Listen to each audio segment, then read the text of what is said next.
The semiconductor industry is an aggregation of companies engaged in the design and fabrication of semiconductors.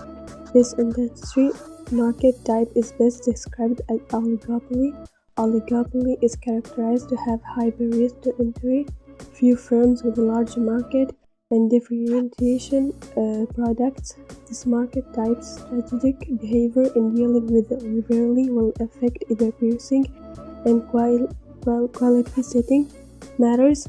Some examples of semiconductor company is NRE American, Kisem Industries, and Intel.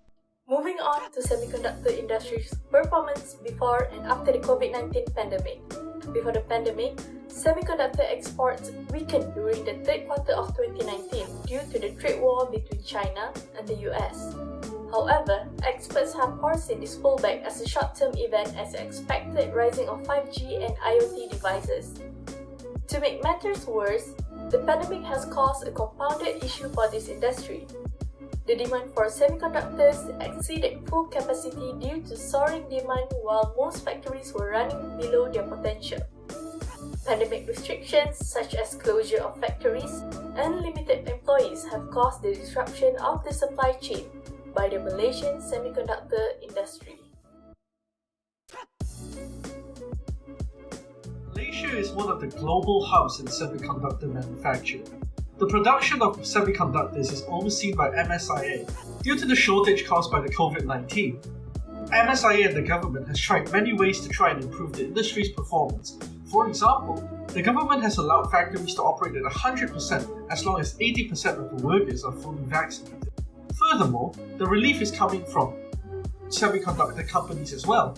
For example, Intel has pledged to add on another 2 million ringgit to their already existing 3.2 million ringgit contribution to the Malaysian COVID-19 relief effort.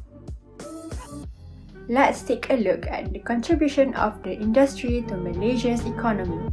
This industry will provide economic stability for Malaysia. Malaysia will become one of the key hubs for manufacturing semiconductor chips. With machine chips are expected to be an important key in the fourth industrial revolution, it will increase exports of Malaysia and thus increase Malaysia's GDP. So this industry can provide Malaysian citizens a higher standard of living. This due to the higher productivity of workers, which lead to higher income. This is because by changing a higher standard of living, it could improve the living condition and the long-term prospect for the developing country.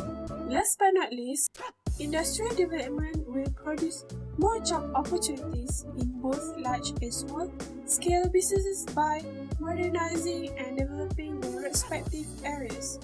This could contribute to achieve Malaysia's vision to become a developed country.